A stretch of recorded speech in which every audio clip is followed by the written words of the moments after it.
Hello, everyone. Welcome to my presentation about harnessing creative adaptation during the AI-powered age. This is by me, and also, unfortunately, my mentor couldn't be here today, but his name is William L. So, the creative process and the role of AI. So, AI is being used everywhere as of now, but its role in creative work is still unclear. Right now, people are using it for everything, like generating ideas, polishing drafts, generating quick ideas, analyzing code, etc. But is the quality of something that it creates really equal to a human's? Authorship still matters, in my opinion, because creativity isn't just about polish. It's about making something deliberate and choosing something that shapes intent. So, can an AI understand why something matters? Or does the responsibility still belong to human creators? So, to start off this experiment, I created two projects, both exploring the long-term usages of AI in the creative process, and I tested the roles of AI against both.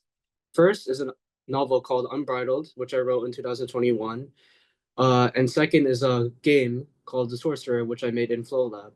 Both of them were used without the use of generative AI, and I will be demonstrating whether or not it was better than, let's say, if an AI made it instead. So, first, I copy and pasted my first chapter of the book into ChatGPT and gave it a relatively simple prompt. What changes would you make to this writing? So, in this writing, you can see clearly there are a bunch of changes that I decided to make. Notably, in the main character's introduction scene, uh, the AI decided to rewrite a few things that were supposed to demonstrate her grief or her sadness. So, in one of the scenes where Alex was staring at the station for a second, she admitted that she hated revisiting these memories. The AI instead, to make it more polished and flow better, decided to emphasize the absence of her father instead. For example, instead of hated revisiting these memories, the platform was empty now, unchanged since the day he disappeared.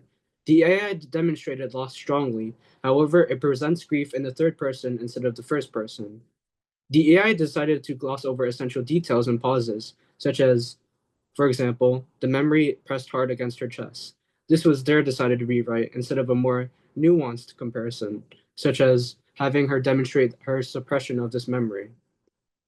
With the scene of Alex hugging her father with quote unquote every bit of affection, the AI decided to gloss over that in favor of her father's arm were wide open. This is a bit more vague and leaves more room to interpretation as to what exactly that means.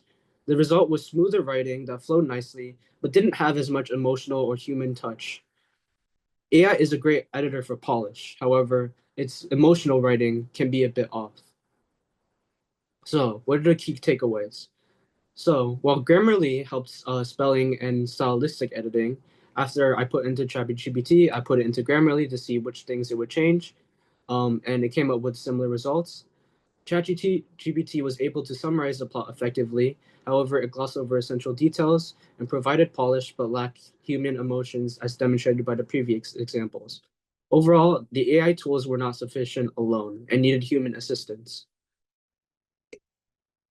Creative process, the game. So this is just an outer view of the game that I decided to make for this project, or I guess the game I made beforehand. The Sorcerer is an RPG built around human player choice and freedom. It's basically a prequel to the events of what happened in the book previously. So basically, as a basic outer view, gold and items can let players buy new spells, defense, and upgrades. Choices affect dialogue, character counters, etc., and how the game ends. The goal was to design rules for every playthrough to make it feel different and distinct based on players' decisions. Done in FlowLab using block coding mechanism, and which is basically just Python, except that you can just bring over a block of code and just put it in.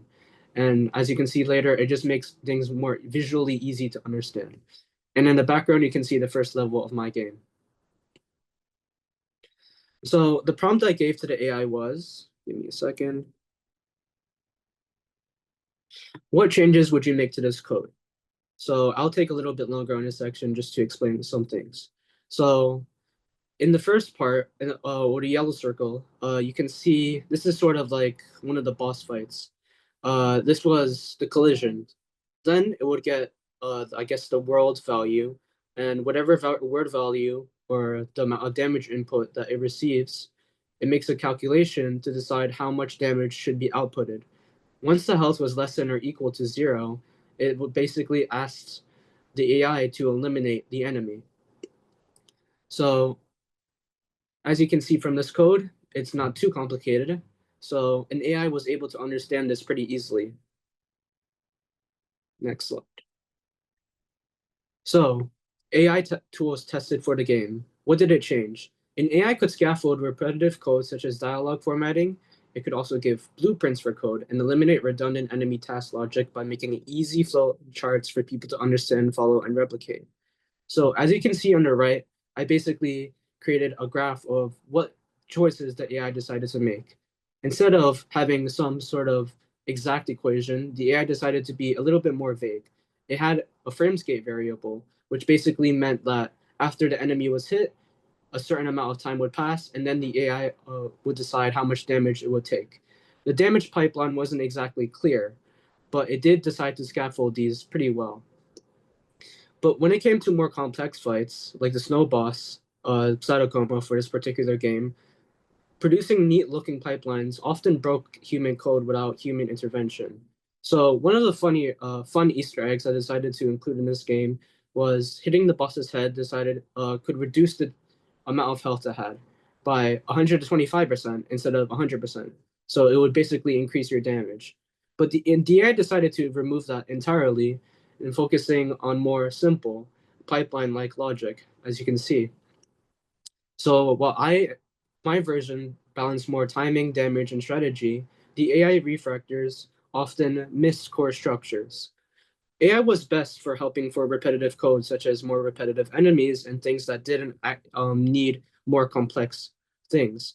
However, when developing code, such as for this game, it's essential that the creator actually understands the code instead of just copying and pasting what the AI writes. Because while the AI can create these types of things, it usually favors clean code instead of just more harder codes, but would be harder to debug. So, next slide. Individual media conclusions. So, let's just quick.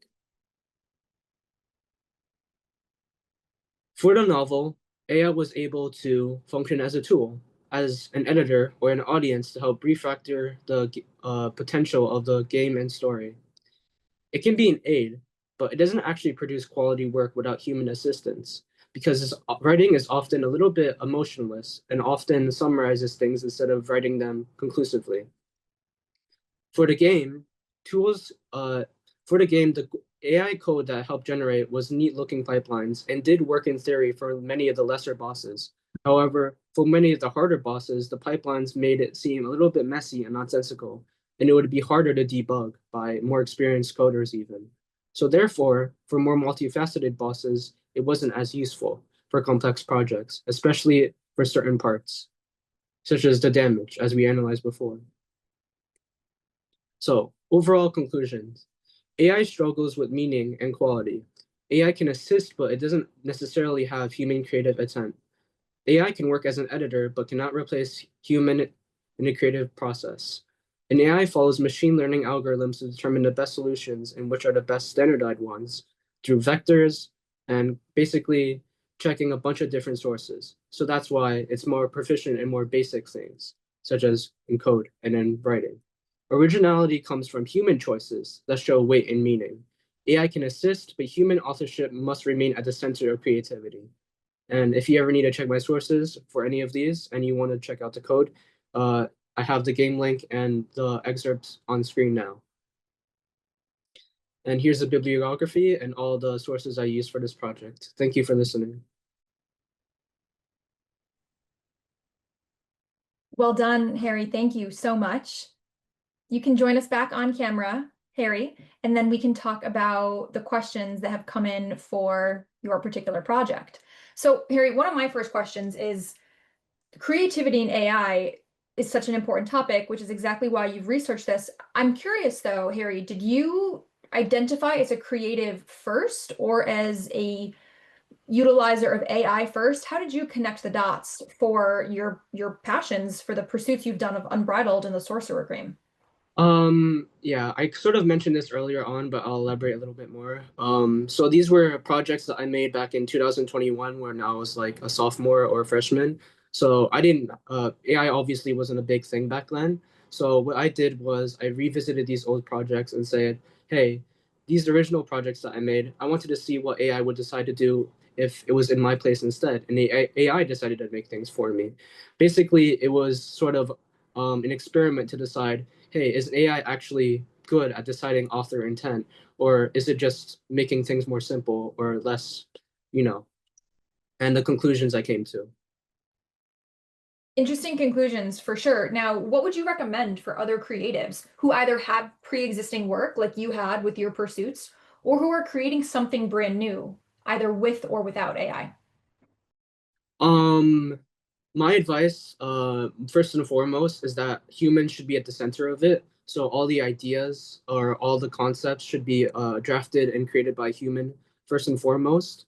And AI works as an editor and also as an audience. So it can refactor information back at you, but that doesn't necessarily mean it understands it or it understands the author's intent. Like if the AI just decided to write the code for an entire game for you, it would be harder to debug because you wouldn't necessarily understand the intent behind the code unless you force the AI to understand it. So an AI works best as an assistant. Like you should ask it questions, you should ask if the grammar is right, but you shouldn't ask it to rewrite your entire thing. You can ask it to polish certain sections, make sure it makes sense for structure, etc.